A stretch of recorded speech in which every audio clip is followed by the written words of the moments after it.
વાવ, ગરમીમાં એકદમ ઠંડા ઠંડા દહીં વડા રેડી થઈ ગયા છે. તો તમે જોઈ શકો છો કેટલા ટેસ્ટી અને સરસ લાગે છે. તો આપણે ટેસ્ટ કરી લઈએ. તો એકદમ ટેસ્ટી છે. નમસ્તે મિત્રો, શ્રી શિવાય નમસ્તુભ્યમ. હું ખત્રી કવિતા આજે તમારી માટે લઈને આવી રહી છું ગરમીમાં સ્પેશિયલ ઠંડા ઠંડા દહીં વડા. તો તેની રેસીપી આપણે નિહાળીશું. અને જો તમે મારી ચેનલ પર પહેલી વાર આવ્યા હોય તો પ્લીઝ સબસ્ક્રાઇબ કરવાનું ભૂલતા નહીં, જેથી તમને મારા નવા વિડીયોની નોટિફિકેશન મળતી રહેશે. તો એના પહેલા આપણે સામગ્રી જોઈ લઈએ. તો મેં એક વાડકી અડદની દાળ લીધેલી છે. એવી જ રીતે મગની દાળ પણ લીધેલી છે 1 વાડકી જેટલી. અને આ ચોળાની દાળ લીધી છે, એ પણ 1 વાડકી જેટલી લીધી છે. અને જો તમારે મગની દાળ જો ના લેવી હોય તો ચોળાની દાળ 2 વાડકી તમે લઈ શકો છો. તો આપણે તપેલી લઈ લઈશું પહેલા, અને એની અંદર ચોળાની દાળ, અડદની દાળ અને મગની દાળ અંદર ઉમેરી લઈશું. અને એની અંદર આપણે પાણી અંદર ઉમેરી લઈશું અને કમસે કમ આપણે 6-7 કલાક સુધી આપણે એને પલાળવા માટે મૂકી દેવાનું છે.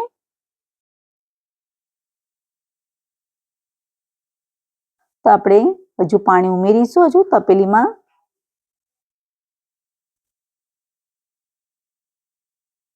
તો એવી રીતે આપણે કમ્પ્લીટ આપણે બધું પાણી અંદર ઉમેરી લીધું છે. અને સારી રીતે દાળ પલળે એટલા માટે આપણે 6-7 કલાક માટે ઢાંકીને મૂકી દઈશું. તો 6-7 કલાક આપણે રેડી થઈ ગઈ છે. અને આપણે જોઈ લઈએ દાળ. તો તમે જોઈ શકો છો દાળ એકદમ સરસ રીતે ચડી ગઈ છે. તો આપણે આવી રીતે કમ્પ્લીટ બરાબર મસળીને ધોઈ નાખીશું. કમસે કમ આપણે 5-6 વખત આપણે આવી રીતે દાળ ધોઈ નાખીશું બધી.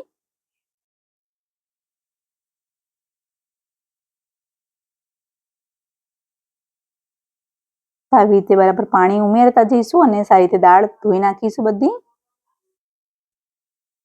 તો અહીં 4-5 વખત ધોઈ નાખી છે દાળ. અને આવી રીતે દાળ લઈને મિક્સર જારમાં આપણે દળી લઈશું.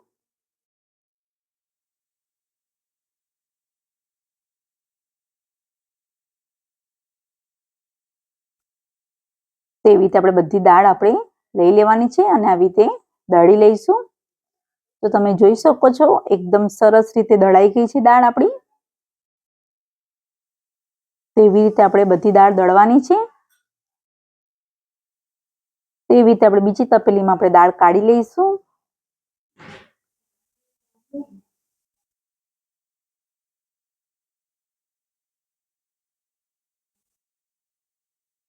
તો એવી રીતે આપણે બધી દાળ આપણે કમ્પ્લીટ રીતે કરવાની છે. તો એવી રીતે આપણે બધી દાળ આપણે કરી લીધેલી છે. અને એ પહેલા આપણે સામગ્રી બધી જોઈ લઈએ પહેલા. તો આપણે આંબલીનું પલ્પ બનાવીશું. તો એ પહેલા આપણે ગોળ અને આંબલી લઈ લઈશું. તો આપણે આ ગોળ છે એ પહેલા લઈ લેવાનો છે એક તપેલીમાં. અને સાથે સાથે આપણે આંબલી લેવાની છે. તો પહેલા આંબલી આપણે એના અંદર આપણે પાણી ઉમેરવાનું છે અને બરાબર આપણે ધોઈ નાખીશું. કેમ કે મેં આ આંબલીની અંદર મીઠું નાખીને વરસ માટે રાખેલી છે. તો થોડીક આંબલી લીધી છે અને એ આંબલી આવી રીતે આપણે ધોઈ નાખવાની છે. અને આપણે બધી ધોઈને એની અંદર જ આપણે ઉમેરી લઈશું બધી તપેલીમાં. અને આપણે થોડું પાણી ઉમેરી લઈશું આપણે 1 ગ્લાસ જેટલું. અને આપણે એને બાફવા માટે મૂકી દઈશું. તો તમે જોઈ શકો છો એકદમ સરસ રીતે બફાઈ ગઈ છે. આપણે 10-15 મિનિટ માટે આપણે ઢાંકીને મૂકી હતું. તો એકદમ સરસ રીતે બફાઈ ગઈ છે અને ગોળ પણ ઓગળી ગયો છે. તો તમે જોઈ શકો છો ઠંડુ થઈ ગયું છે અને પલ એકદમ સરસ રીતે થઈ ગયું છે ઘટ્ટ. તો હવે જે આંબલી છે એ આંબલીના જે આજુબાજુ જરીક રહી ગયું હોય તો આપણે આવી રીતે છીણીની મદદથી આપણે એને કાઢી લઈશું આવી રીતે. જેથી આપણું આ પલ એકદમ રસદાર અને ઘટ્ટ થઈ જશે. તો આવી રીતે જે એના અંદરના રેસા હોય એ બધું આવી રીતે કમ્પ્લીટ રીતે આપણે નીકળી જશે. તમે ચાળણીના મદદથી પણ તમે આ કરી શકો છો. પણ હું આવી રીતે છીણી લીધેલી છે.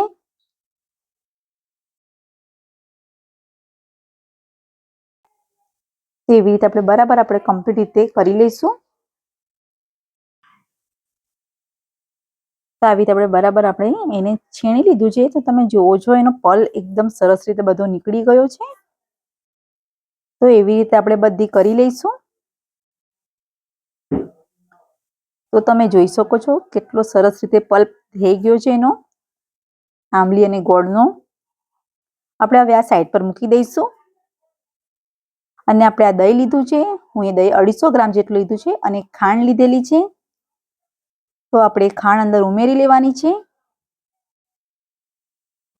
અને રઈના મદદથી આપણે આવી રીતે બરાબર કમ્પ્લીટ આપણે ખાંડને આવી રીતે ઓગાળી લઈશું અને ફેટી લેવાનું છે આવી રીતે. તો તમે જોઈ શકો છો એકદમ સરસ અને મલાઈદાર જેવું આપણું દહીં રેડી થઈ ગયું છે. તો ફ્રીજમાં મૂકી દઈશું આપણે. અને આપણે જે આ બેટર આપણે બનાવ્યું હતું અડદની દાળ, મગની દાળ અને ચોળાની દાળને એના અંદર આપણે થોડું જીરું ઉમેરી લઈશું. અને મીઠું લેવાનું છે પ્રમાણસર આપણે.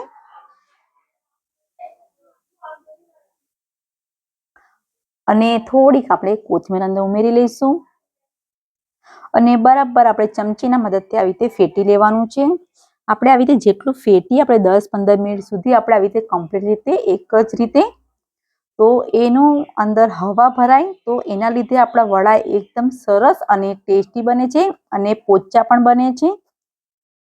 તો તમે જોઈ શકો છો એકદમ ઉભરો આવે છે. આની અંદર આપણે સોડા નાખવાની પણ જરૂર નથી. અને આપણે એના પહેલા આપણે તેલ ગરમ કરવા મૂકી દઈશું. અને કમ્પ્લીટ રીતે આપણે આવી રીતે ફેટી લીધું છે. તો આપણે હાથમાં આપણે પાણી લઈશું અને આવી રીતે વડા મૂકીએ એ પ્રમાણે આપણે અંદર તેલમાં ઉમેરી લઈશું.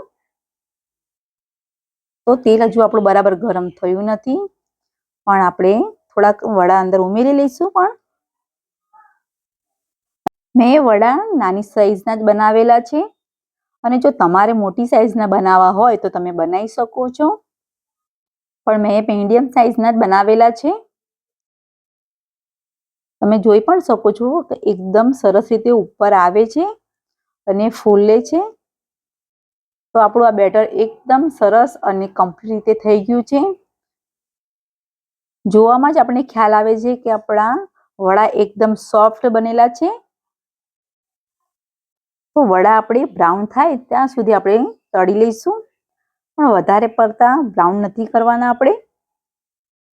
આછા ગુલાબી થાય એવી રીતે આપણે બનાવવાના છે.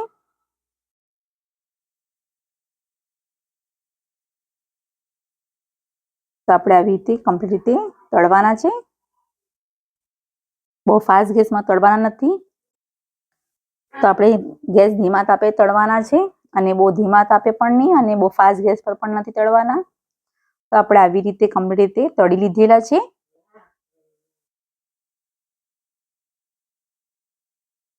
તેવી રીતે આપણે બીજા પણ આપણે કમ્પ્લીટ રીતે આપણે એ કરી લઈશું. તો હવે આપણે આ વડા એકદમ સરસ રીતે થશે કેમ કે તેલ આપણું સરસ રીતે ગરમ થઈ ગયું છે.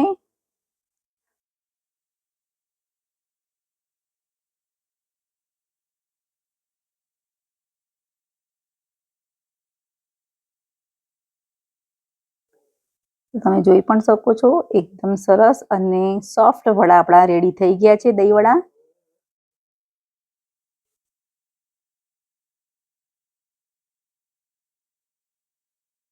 અને એકદમ સરસ રીતે ફૂલેલા પણ છે.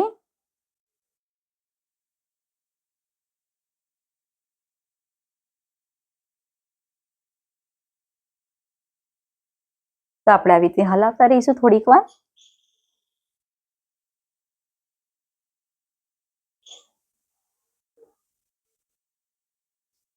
તો તમે જોઈ શકો છો એકદમ સરસ રીતે કમ્પ્લીટ રીતે થઈ ગયા છે આપણા.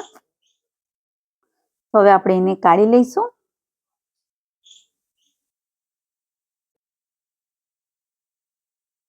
તો આપણે એવી રીતે બધા વડા કાઢી લેવાના છે.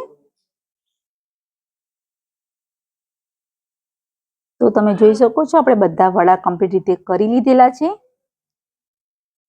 તો આપણે પાણીમાં આપણે આવી રીતે વડા બધા ઉમેરી લઈશું. અને પાણી આપણું આ ઠંડુ પાણી છે.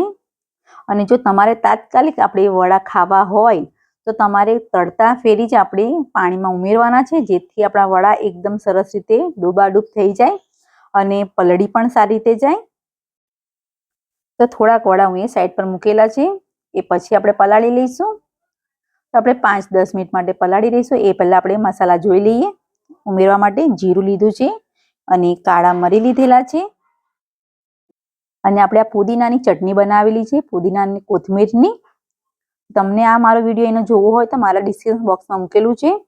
કોથમીર લઈ લઈશું થોડી, મીઠું લઈ લેવાનું છે, લાલ મરચું લઈ લઈશું તો આપણે થોડું, આપણે આંબલીનો પલ્પ બનાવેલો છે એ છે, દહીં છે એ ફ્રીજમાંથી કાઢ્યું છે, એ ઠંડુ દહીં છે આપણું, અને જીરું અને કાળા મરી એ આપણે તવા પર શેકી લઈશું.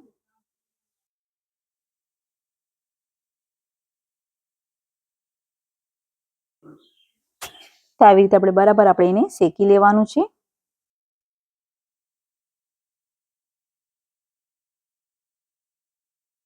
કાળા મરી અને જીરું શેકવાથી એનો ટેસ્ટ એકદમ સરસ લાગે છે ખાવામાં. તો હવે આપણે એને કાઢી લઈશું અને આપણે ખાંડના દસ્તામાં આપણે આવી રીતે કાઢી લઈશું બરાબર. તો એનો પાવડર આપણે બનાવી દેવાનો છે. તો આપણે કાળા મરી અને જીરાનો પાવડર રેડી થઈ ગયો છે અને તમે જોઈ પણ શકો છો વડા એકદમ ઓછા થઈ ગયા છે. અને આપણે આ રીતે દબાવીએ એનું પાણીથી તો તમે જોઈ પણ શકો છો એકદમ સરસ અને સોફ્ટ બી થયેલા છે. અને એવી રીતે આપણે ડીશમાં આપણે બધા વડા આપણે મૂકી દઈશું પાણી કાઢીને.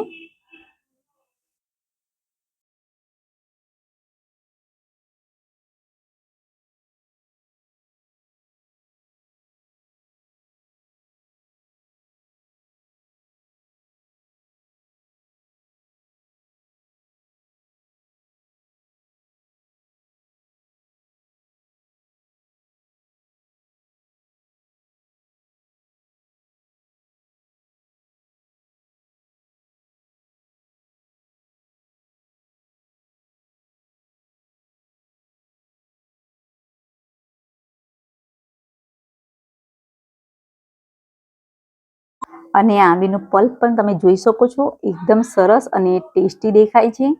એની અંદર આપણે કશું ઉમેરવાની જરૂર નથી, ખાલી ગોળ અને આંબલીનું જ બનાવવાનું છે.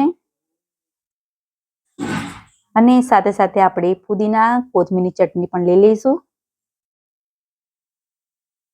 તો આપણું આ રંગબેરંગી આપણું આ દહીં વડા ટેસ્ટી આપણા રેડી થાય છે.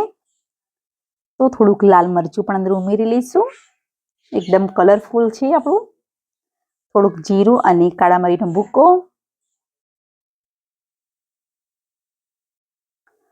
તો થોડીક આપણે કોથમીર લઈ લઈશું.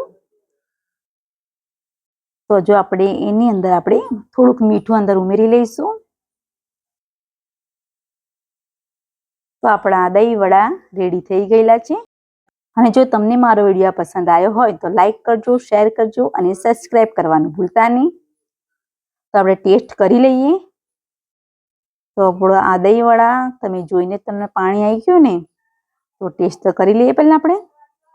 વાવ, એકદમ ટેસ્ટી અને ચટાકેદાર દહીં વડા બન્યા છે.